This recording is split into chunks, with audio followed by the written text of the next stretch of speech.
তো ফ্রেন্ডস, আজকে আবার বার্থডে সেলিব্রেট হচ্ছে জয়ের। আজকে এই যে দুবার করে বার্থডে সেলিব্রেট হচ্ছে এই ছেলেটার, ঠিক আছে।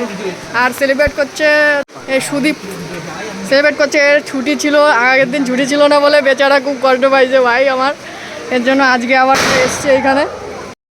তো বৃষ্টির মধ্যেও আমরা চলে এসেছি এখানে সেলিব্রেট করার জন্য। এত পরিমাণে বৃষ্টি হচ্ছে, এই 2 দিন ধরে তো বৃষ্টি হয়ে যাচ্ছে, আজকেরও বেশি হচ্ছে। তবুও আমাদের বার্থডে সেলিব্রেট করা মিস করা যাবে না, কারণ আমার বন্ধুরা আজকে ছুটি আছে।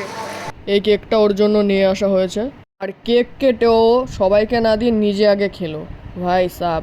আর আগের দিন যেহেতু ক্রিম ট্রিম লাগানো হয়নি, অনেকজন, আমরা মাত্র 2জন ছিলাম ওর সাথে। তো আজকে সুদীপ এসছে, আরও মজা হচ্ছিলো বেশি। আর তাই ওর মুখে টুকে ক্রিম ট্রিম মাখাচ্ছিলাম আমরা, তাও দেখো কত আদর করে। আর ও আমাকে কেক খাইয়ে দিয়ে নিজে আবার খেয়ে। তারপর আমরা বিরিয়ানি অর্ডার করলাম। তো বিরিয়ানিটা আমি অতটাও ভালো খাই না এখন, আগে খেতাম, বাট এখন আমার বিরিয়ানির প্রতি অভক্তি এসে গেছে, জানি না কেন। সো অনেকে জিজ্ঞাসা করছিল যে বিরিয়ানিটা এই রেস্টুরেন্টে কেমন। খুবই ভালো খেতে। যারা যারা চিনেছো রেস্টুরেন্টটা তারা তো বুঝতেই পারছো যে কোথায় আমি গেছিলাম। তারপর আমরা চিকেন পকোড়া অর্ডার করলাম, আর তারপর একটু টেস্ট করলাম, বেশ ভালোই লেগেছে। তো মিনি ব্লগটা ভালো লাগে, সবাই একটা লাইক করে দিও। দেখাচ্ছে নেক্সট ব্লগে।